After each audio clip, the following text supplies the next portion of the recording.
દીપકભાઈ સિંધો. દીપકભાઈ શું રજૂઆત છે આપની? મારી રજૂઆત છે આ ભયંકર ભ્રષ્ટાચારને આ પત્રકારો જે અત્યારે બિરદાવું છું હું તમને બધાને, કારણ કે અત્યાર સુધી અનેક રજૂઆતો લોકોએ કરી પણ કોઈનું સાંભળવામાં નથી આવ્યું અને કોઈનું માનવામાં પણ નથી આવ્યું. આ ભ્રષ્ટાચારને તમે આ વખતે નીતિમત્તાથી પબ્લિક સુધી પહોંચાડો છો. તમે આ ભ્રષ્ટાચારની વિરુદ્ધના દરેક સૈનિકો છો અને એટલો બધો ભ્રષ્ટાચાર આ ન્યૂ રાજકોટની અંદર અને સમગ્ર રાજકોટમાં થયેલો છે કે જેના અનેક પુરાવાઓ સાથે અમે રજૂઆત કરી છે. આ પુરાવાઓનો નાશ કરી દેવા. અમારી આપવીતી શું છે? મારી આપવીતી એ છે કે મારી બાજુમાં 96 વારના મકાનની અંદર 2 બેડ હોલ કિચનના 5 માળના ફ્લેટ બની ગયા છે.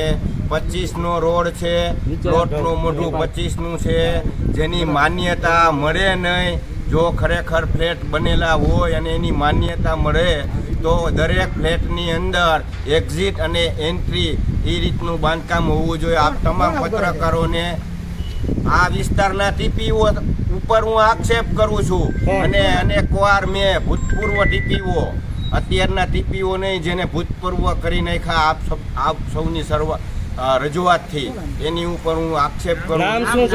સાગઠિયા સાહેબ છે અને વહીવટ તો કેટલાય કર્યા હોય એવા નજર સમક્ષ આવે છે ભાઈ. અત્યારે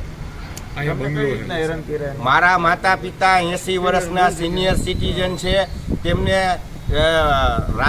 ગુજરાત ગૌરવ પુરસ્કાર નાટ્ય ક્ષેત્રે મળેલો છે. રાષ્ટ્રપતિ ભવનમાં બોલાવી એમનું રાષ્ટ્રપતિના હાથે સન્માન થયેલું છે. આદરણીય નરેન્દ્ર મોદી જ્યારે ગુજરાતના મુખ્યમંત્રી હતા ત્યારે પણ તેમનું સન્માન થયેલું છે. એવા સિનિયર સિટીઝનોને માનસિક ત્રાસ આપેલો છે અને અંતે અમારે એમને એમ કહેવું પડ્યું હતું કે હવે તમે અમારું મકાન પચાવી પાડવા માટે જે ત્રાસ આપો છો ને એમાં અમે અમારો આખો પરિવાર આત્મવિલોપન કરશું.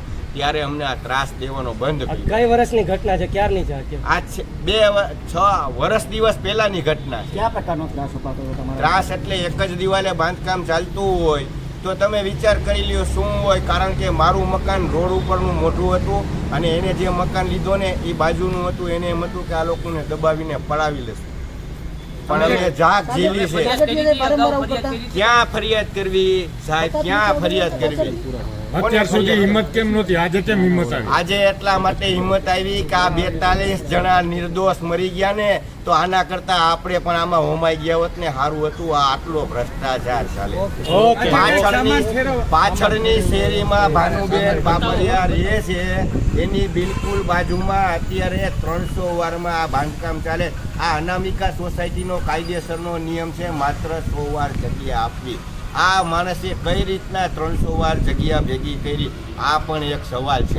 અને આને વચેટિયાને પકડો ભાઈ, વચેટિયા ઉપર FIR કરો. કોઈ અધિકારી, કોઈ નેતા ડાયરેક્ટ પૈસા નથી લેતા. વચેટિયાઓ ઉપર FIR કરાવો અને આના મોબાઈલ નંબરની ડિટેલ કઢાવી અને આના વચેટિયાઓને પકડો. આજની તારીખમાં આ વિસ્તારમાં આમના વચેટિયાઓ કહેતા ફરે છે કે અમને કાંઈ નહીં થાય. તમને જોઈ લેજો, હજી અમને વિશ્વાસ નથી કે આમાં ન્યાય. ઘણા બધા છે સાહેબ. વચેટિયાનું નામ લઉં ને તો પછી મારે જીવવું મુશ્કેલ થઈ જાય. આ હિંમત કરીને આપું છું. તમે બધાય મને ભવિષ્યમાં મારા માતા પિતાને કાંઈ તકલીફ થાય ને તો તમે સાથે રહેજો. કેટલા વચેટિયા છે? ઘણા. આના એક વચેટિયા નો હોય, વોર્ડ વાઇઝ નિમેલા છે. જેમ પોલીસના બાતમીદાર હોય ને તેમ સાહેબ એની ઘરે CCTV કેમેરા છે, બધાઓ રેકોર્ડિંગ.